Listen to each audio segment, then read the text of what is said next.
Welcome back friends आज की हमारी वीडियो काफ़ी यूनिक और इंटरेस्टिंग टॉपिक पर है and the topic is origin of language.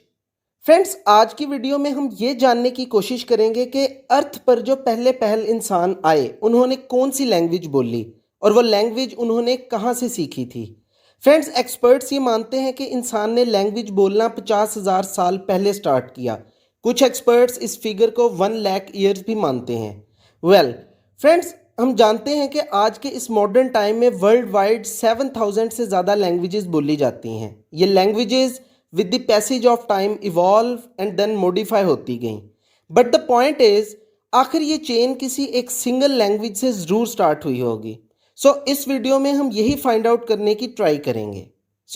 Let's start our video. Friends first of all हम देखते हैं कि डिवाइन सोर्सेज इस बारे में हमें क्या इन्फॉर्मेशन देते हैं। हम कुछ मेजर एंड ओल्डेस्ट रिलीजन्स की डिवाइन बुक्स से इसके बारे में इंफॉर्मेशन लेंगे। First we have is Christianity. Friends Christian religion की होली बुक बाइबल में लिखा है कि God created Adam and whatsoever Adam called every living creature was the name thereof. Friends Bible के अकॉर्डिंग गॉड ने Adam को बनाया और एडम ने जिस जिस चीज़ को जिस जिस नेम से पुकारा या बुलाया वही उस चीज़ का नेम था। Second is Islam. फ्रेंड्स इस्लाम की होली बुक कुरान में ये बात कुछ इस तरह से मेंशन है, God said O Adam inform them of their names. Islamic belief के अकॉर्डिंग गॉड ने जब एडम को बना के इस दुनिया में भेजा तो एडम को हर चीज़ का नेम पोटेंशियली सिखा दिया गया था। And third is Hindu belief.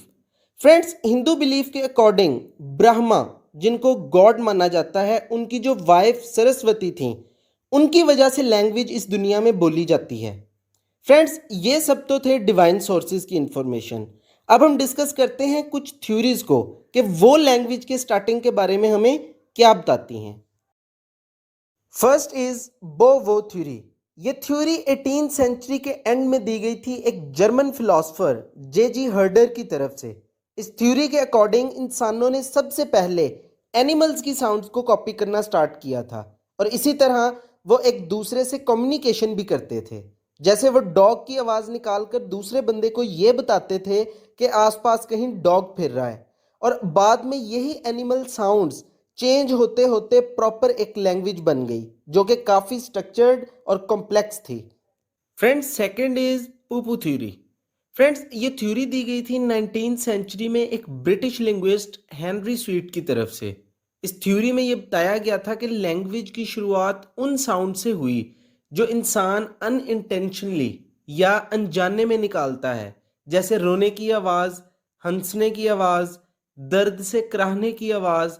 इस थ्योरी के अकॉर्डिंग इन्हीं आवाज़ों को यूज़ करके लैंग्वेज बोली जाने लगी और विद टाइम वो लैंग्वेज ज़्यादा कॉम्प्लेक्स और स्ट्रक्चर्ड होती गई। Friends third is tower of Babel theory.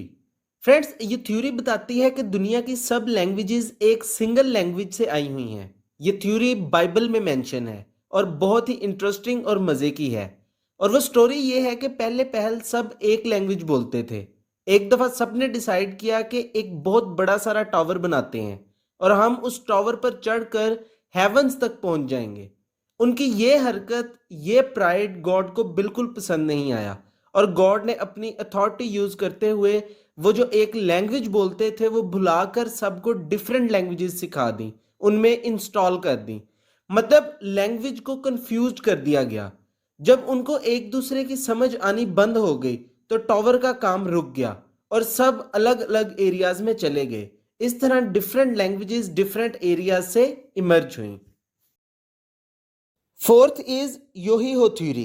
Friends ये थ्योरी सर एडवर्ड बर्नेट जो कि ब्रिटिश एंथ्रोपोलॉजिस्ट थे उन्होंने दी थी। फ्रेंड्स एंथ्रोपोलॉजिस्ट वो पर्सन होता है जो कि पास्ट और प्रेजेंट की ह्यूमन सोसाइटीज़ को स्टडी करता है। सर एडवर्ड बर्नेट के अकॉर्डिंग लैंग्वेज ह्यूमन एक्सक्लेमेशन से बनी है। जैसे काम करते हुए किसी को कोई चोट लग गई तो उससे उई या आउच जैसा कोई वर्ड बोल हो गया, या फिर अगर किसी ने हैरान होकर ओए कह दिया तो ये सब एक्सक्लेमेशंस होते हैं। और ये थ्योरी यही मानती है कि लैंग्वेजेस इन्हीं एक्सक्लेमेशन से बनी हैं और टाइम के साथ साथ लैंग्वेज ज़्यादा कॉम्प्लेक्स और स्ट्रक्चर हो गई। Friends, fifth is ding dong theory. Friends, इस थ्योरी का डिंग डोंग बबल से तो बिल्कुल भी कोई लेना देना नहीं है। ये डिंग डोंग थ्योरी एक डच लिंग्विस्ट जेबी कॉटनी की तरफ से प्रपोज की गई थी। इस थ्योरी में भी लैंग्वेज ओरिजिन की वजह एनिमल साउंड्स को ही बताया गया था, बट इसके साथ साथ लैंग्वेज का ओरिजिन नेचुरल साउंड्स को भी बताया गया। जैसे दरख्त जोर से अगर ज़मीन पर गिरे तो बम जैसी जोर से आवाज़ आती है। ये नेचुरल साउंड्स भी इंसानों ने कॉपी की।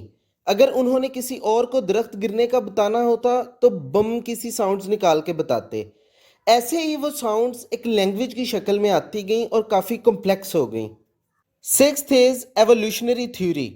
फ्रेंड्स, ये थ्योरी सिंपली यही बताती है कि लैंग्वेज आज जिस मॉडर्न फॉर्म में है ये शुरू से ऐसे नहीं थी। ये आहिस्ता आहिस्ता इवॉल्व हुई है। स्टार्ट में साइन लैंग्वेज थी, फिर छोटे वर्ड्स और फ्रेजेस बोलना स्टार्ट किए, देन सेंटेंसेस और आखिर में एक प्रॉपर कॉम्प्लेक्स लैंग्वेज बन गई। This is all about evolutionary theory. Seventh and last is proto world theory. Friends, इस थ्योरी ने यह सजेस्ट किया कि वर्ल्ड में डिफरेंट रीजन्स में डिफरेंट लैंग्वेजेस बोली जाती थी और हर जगह लैंग्वेज इंडिपेंडेंटली स्टार्ट हुई। फ्रेंड्स, आज की मॉडर्न लैंग्वेजेस उन्हीं प्रोटो लैंग्वेजेस से निकली हुई हैं। प्रोटो का मतलब होता है पेरेंट और इंसेस्ट्रल लैंग्वेज, जिससे बाद में और लैंग्वेजेस निकली हों। और इस थ्योरी के एविडेंस में थ्योरिस्ट कहते हैं कि उनको जो डिफरेंट रीजन से रिटन लैंग्वेज के रिकॉर्ड्स मिले हैं वो सब डिफरेंट्स हैं, जो बताते हैं कि लैंग्वेजेस डिफरेंट रीजन्स में डिफरेंट तरीके से बोली जाती थी। This is all about proto world theory. So friends, आज का लेक्चर होता है एंड। होप सो आपको लेक्चर अच्छा लगा होगा। See you in next video. Thanks for watching.